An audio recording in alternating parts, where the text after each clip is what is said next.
If you've been anywhere near K-drama content lately, you've probably seen this clip. And I'll be honest, I fell for it. I thought, hey, this looks like that kind of show. It seemed cute, and the couple through these small little interactions seemed amazing. It felt like that kind of drama that you just smile through every single episode. And for a while, it kinda was. The couple has great chemistry, the high school setting works, and I mean, even the third lead in the love triangle feels refreshing. I get why people love it. But here's the thing. Head Over Heels actually really disappointed me. And no one's talking about it. So let me be the one to say it. It's overrated, and here's why. My main problem, the drama didn't trust its strongest elements. Instead of leaning into what actually worked, which was the grounded romance, the emotional tension, the relationships, the dichotomy between different personalities and characters, and the very little supernatural. Instead of that, it started doubling down on the shaman storyline. Like, every single episode. And sure, I know some people liked it, and I wanted to like it too. But for me, it always felt like a distraction. It felt boring and dull. Every time the story would cut away from the high school setting to the spiritual subplot with Yeonhwa being a terrible villain, it felt like I was watching a different drama entirely, and not in a good way.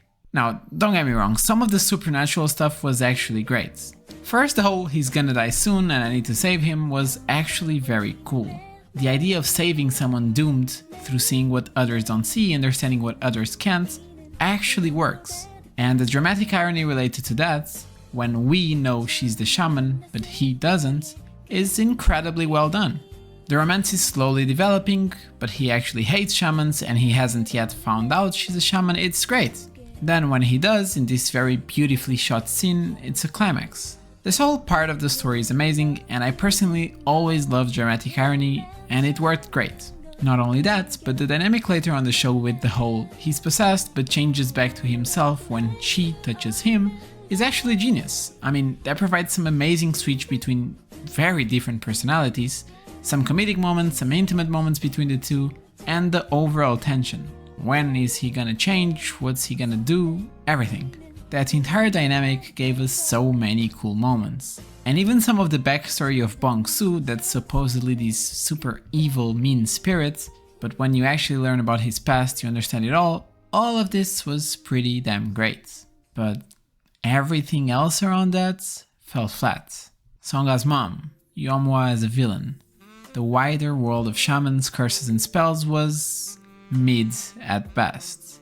Disappointing and honestly annoying. Like, we have this clearly very dangerous and crazy villain, right? She's obviously evil and wants to do harm even if she has her own reasons, that doesn't matter. Then she's living in the same house as the main characters. She knows literally every spell, is a very strong shaman, and wants to harm others, even the ones that are living literally in the bedroom next to hers. And what do our characters do? Well, they kinda do nothing. They decide to let her roam around. Let her cast spells, curse people, monologue her way through the hallways. I mean, everything she wants to do, they let her be.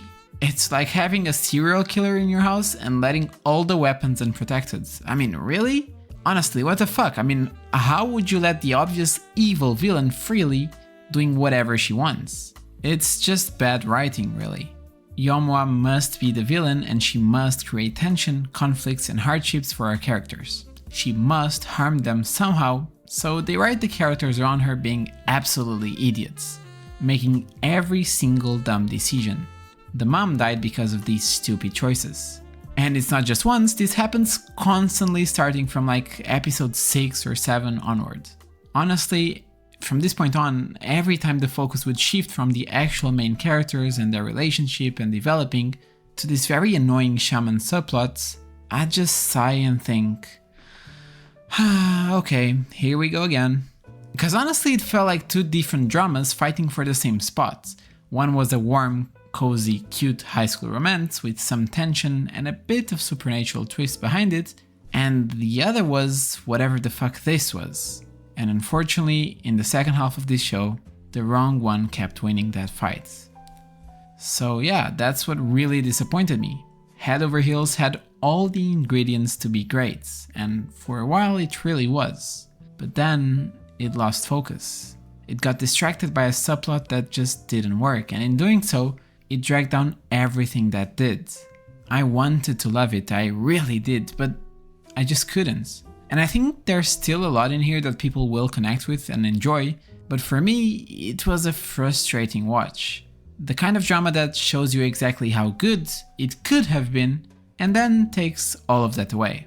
Anyways, if you loved Head Over Heels, I'm genuinely happy for you. But for me, it's one of the biggest disappointments of 2025.